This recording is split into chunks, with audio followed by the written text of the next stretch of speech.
தகப்பனே, இந்த நாளிலே வார்த்தை கொடுக்குறது எங்களுக்கு பெரிய கிருபைக்காக நன்றி செலுத்துகிறேன்ப்பா. ஆண்டவரே, கொடுக்குற வார்த்தை நம்முடைய பிள்ளைகளுக்கு பிரயோஜனமாக இருக்கணும்ப்பா, ஆசீர்வாதமாக இருக்கணும், விடுதலை கொடுக்கணும்ப்பா. கட்டுலாம் உடைக்கப்படணும் சாமி, ஜனங்கள்லாம் கண்ணீர் துடைக்கப்படணும். ஆண்டவரே இசப்பா ஸ்தோத்திரப்பா.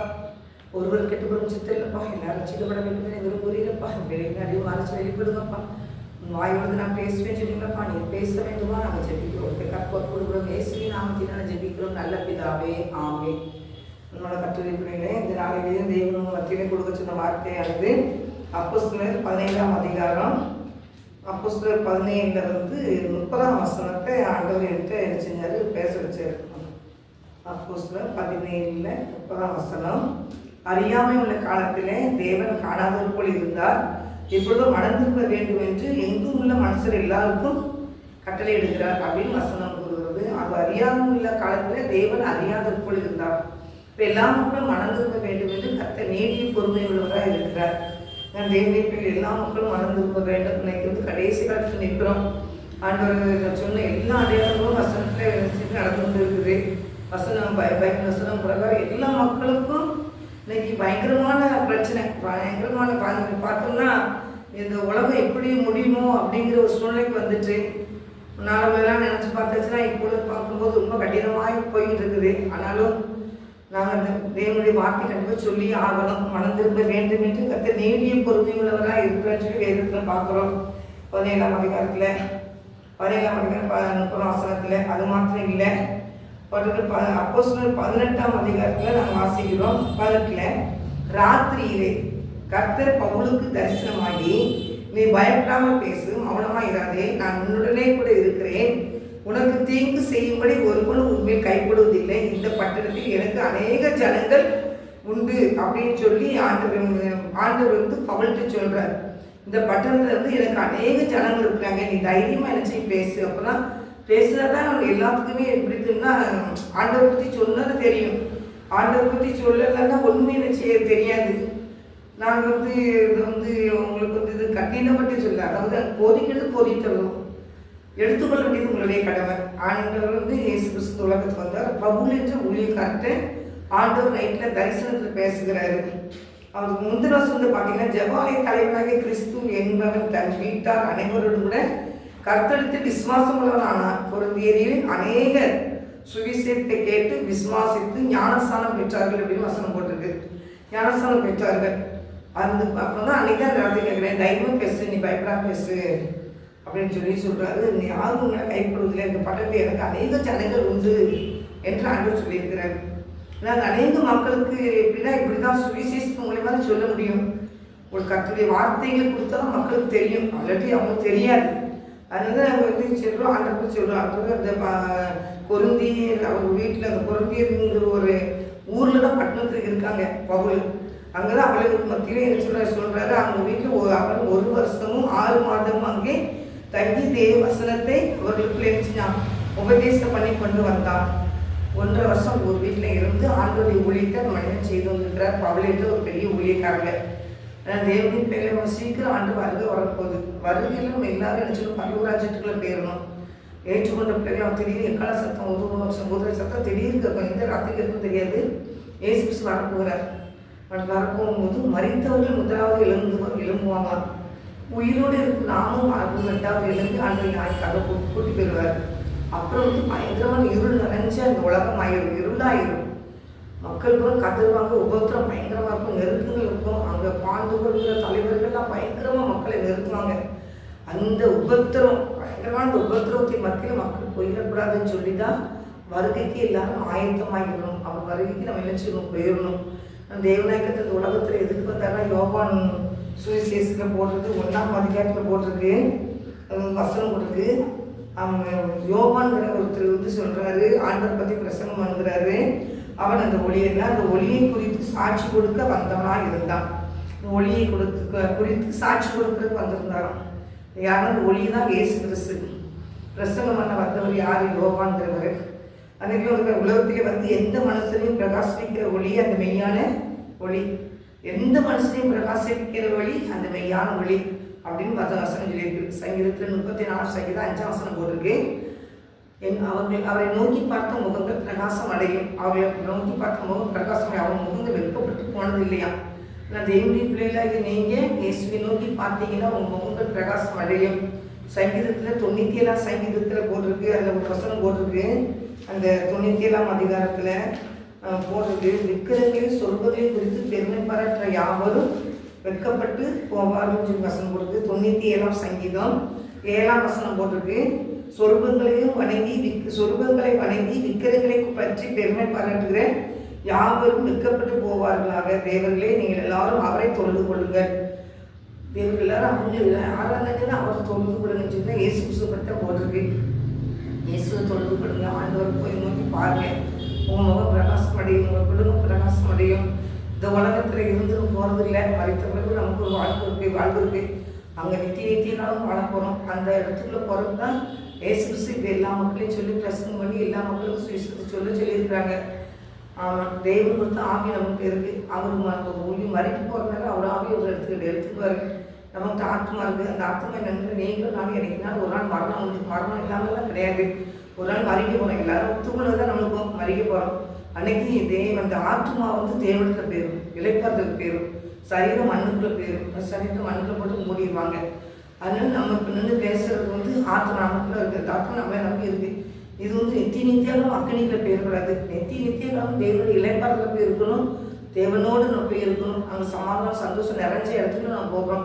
அங்கேயும் நம்ம இப்படி இருப்போம், அழகாக இருக்க போகிறோம். மறுரூபத்தை கொடுத்து அவர் இளைப்பாறுதல் வச்சிருப்பார். அந்த இளைப்பாறுதல் போய் இருக்கும்போது நியாயத்திற்கு வரும்போது எல்லாத்தையும் எழுப்பி நியாயம் தீர்ப்பார். அந்த நியாயம் இருக்கும்போது ஆண்டவர் அறிஞ்ச பிள்ளைகளுக்கு பரவராட்சியம் இருக்குது. ஆண்டவரை பின்பற்றி உண்மை உத்தமத்தோடு பின்பற்றி ஆண்டவர் பயந்து நடக்கிற ஒவ்வொரு பிள்ளைகளுக்கும் அவருடைய வசனத்துக்கு கீழ்ப்பிடிக்கிற பிள்ளைகளுக்கும் பரலோராட்சியத்தை கற்று வைத்திருக்கிறாரு.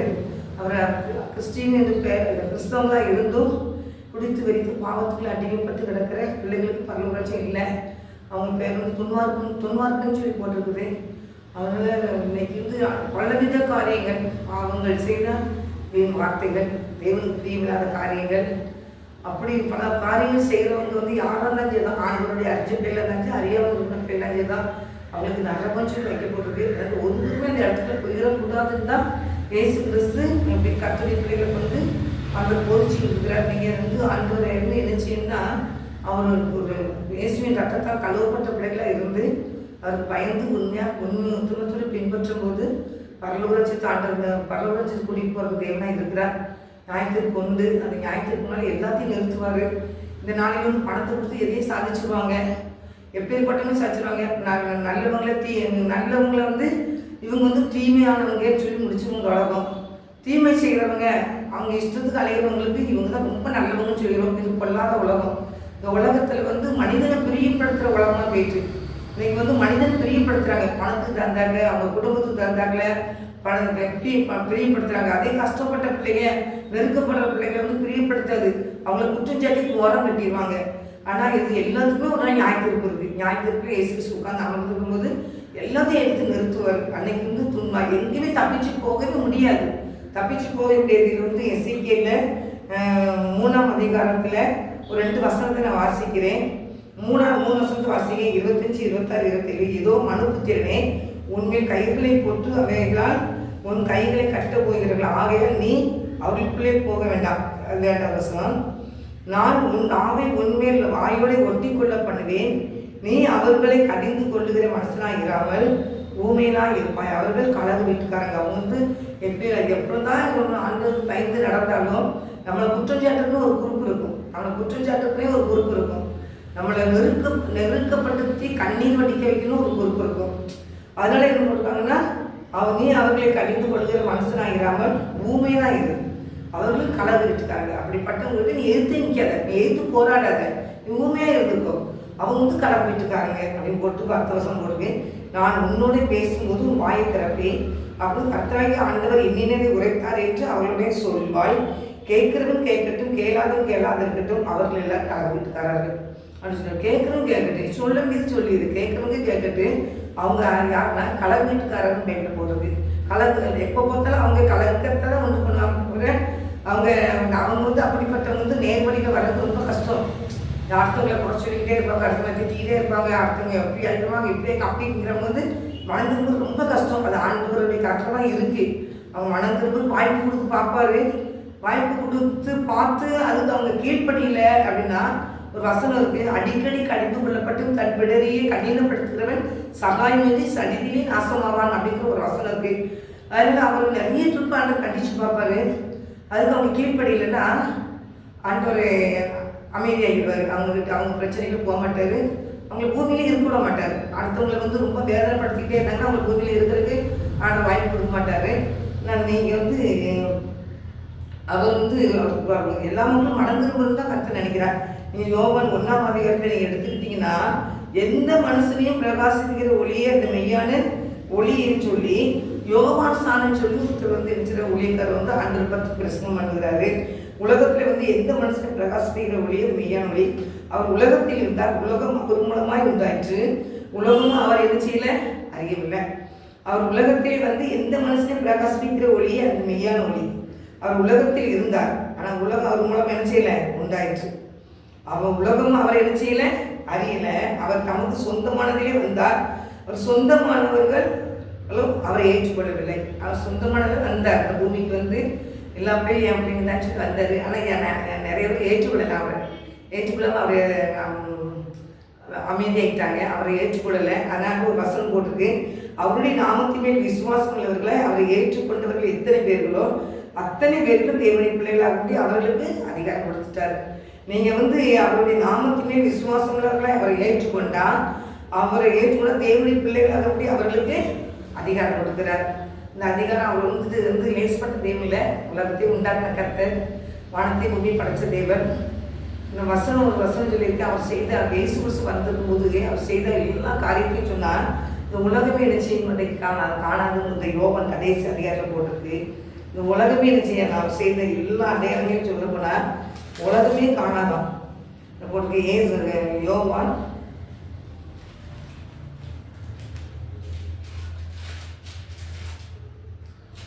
கடைசி அதிகாரத்தில் போட்டிருக்கு.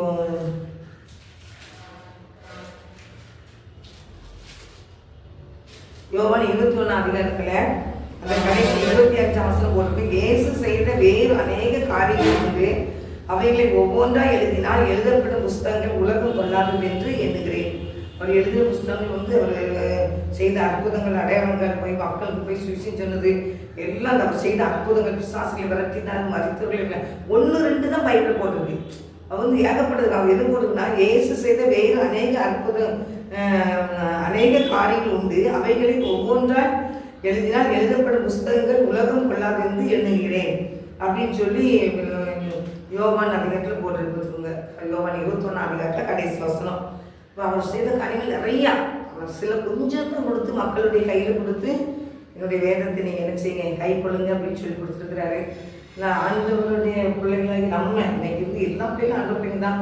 அறியாமல் இருக்கீங்க, ஆண்டவரை நீங்கள் அறிஞ்சு ஆண்டவர் சமூகத்துக்கு வரும்போது தேவனுடைய உலகத்துக்கு பெரிய சமாதானம், இயேசுவை ஏற்றுக்கொள்ளும்போது பெரிய சமாதானத்தை கொடுக்குறார், பெரிய சந்தோஷம் கொடுக்குறார். உன்னதத்தில் தேவனுக்கு மயம் உண்டாகட்டும், பூமியிலே சமாதானம் உண்டாகட்டும், மனசு மேல் பிரியம் உண்டாகட்டும் அப்படின்னு தான் வசனம் சொல்லியிருக்கு. ஆனால் எல்லா பாக்கியத்தையும் எத்தனை நமக்கு தருவார். அதனால் நீங்கள் என்ன செய்யுங்க, அவரை நோக்கி பார்க்கும்போது பிரகாசம் அடையும். அவர் அப்பா பிதான் கொடுக்குறார், பிள்ளைகளுக்கு புத்திர ஸ்வீகாரத்தை கர்த்தர் கொடுக்குறார். அது மாத்திரம் அதிகாரத்தை கொடுக்குறார், அவருடைய பிள்ளைங்கிற அதிகாரத்தை ஆண்டவர் கொடுக்குறாரு. அப்படிப்பட்ட வாக்கியத்தை நினைச்சு எனக்கு பெற்றுக்கொள்ளணும். அதனால நீங்கள் நினச்சிங்க அவர் சொல்ல பயப்படாத அப்படின்னு சொல்லியிருக்காரு. அதனால் தேவனுடைய பிள்ளைகளை நீங்கள் அவரை விசுவாசிங்க. அவரை விசுவாசிக்கும் போது அவர் எப்போ வருவாருன்னு நமக்கு தெரியாது. சீக்கிரம் வர்றதுக்கு ஆண்டு நிறைய அவர் சொன்ன அற்புத அடையாளங்கள் எல்லாமே பைபிள் நினைச்சிருக்கு. மத்தையில் போட்டிருக்கு, மத்திய 24ஆம் அதிகாரத்தில் ஒரு போட்டிருக்கு. அவர் வரப்போகிற எல்லா அடையாளங்களையும் அதை நினைச்சிருக்காங்க போட்டிருக்காங்க. இன்னைக்கு நடந்துகிட்டு இருக்கு, அடையாளங்களும் நடந்துகிட்டு இருக்கு. நான் உங்களுக்கு ஷார்ட்டாக சொல்கிறேன். அவர் செய்த வரும்போது இயேசு கிறிஸ்து வரும்போது என்ன நடக்கும் அப்படிங்கிறது இந்த பைபிளில் போட்டிருக்கு. நீங்கள் அவர் நோக்கி பார்க்கும்போது தான் பரலோகத்தில் போக முடியும். அவர் அப்பா பிதாவின் கூப்பிட்டாலும் பரலோகத்தில் போக முடியும். அதனால் நீங்கள் பரலோக ராஜ்யம் இருக்குது, அக்னி கடல் இருக்குது, பாதாளம், நரகம், இப்படிப்பட்ட பயங்கரமான காரியங்கள் இருக்குது. இருள் நிறைந்த இடமா, பல்லு கடிச்சுக்கிட்டே தான் இருப்பாங்க, அழுகை சத்தம் கேட்டுக்கிட்டே இருக்கும். அந்த இடத்துக்குள்ள போகக்கூடாது அப்படின்னு சொல்லி தான் அந்த மார்க்கில் போட்டிருக்கு. நான் மார்க்கில் எடுத்து காமிக்கிறேன், அதை எடுத்து காமிக்கேன்.